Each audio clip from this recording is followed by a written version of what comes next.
নির্বাচন ব্যবস্থাকে প্রাতিষ্ঠানিক ভিত দিতে প্রয়োজনীয় সংস্কারের সুপারিশ দেবে নির্বাচন ব্যবস্থা সংস্কার কমিশন। পরবর্তী সময়ে যাতে কেউ নির্বাচনকে প্রভাবিত করতে না পারে সুপারিশে সেদিকে জোর দেয়া হচ্ছে বলে সংস্কার কমিশন সূত্র জানিয়েছে।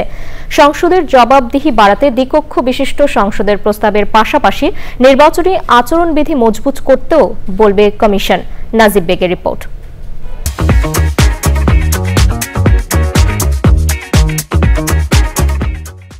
পতন হওয়া আওয়ামী লীগ সরকারের সময় নির্বাচন ব্যবস্থা নিয়ে রাজনৈতিক দলগুলোর মাঝে এক ধরনের আস্থাহীনতা ছিল।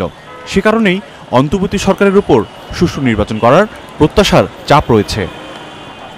নির্বাচন ব্যবস্থা সংস্কার কমিশন বলছে, নির্বাচন ব্যবস্থার পরিবর্তনে কার্যকর সুপারিশ দেবেন তারা।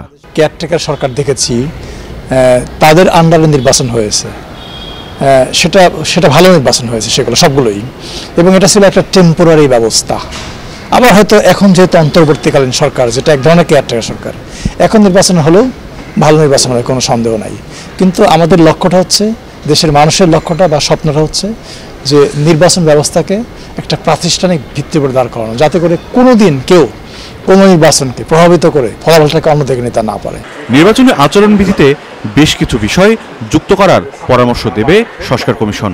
নির্বাচনী পর্যবেক্ষক নীতিমালাকে সময় উপযোগী করার প্রস্তাবও দেওয়া হবে। স্থানীয় পর্যবেক্ষক এবং আন্তর্জাতিক পর্যবেক্ষক দুই দিকে নীতিমালাটা খুব দুর্বল।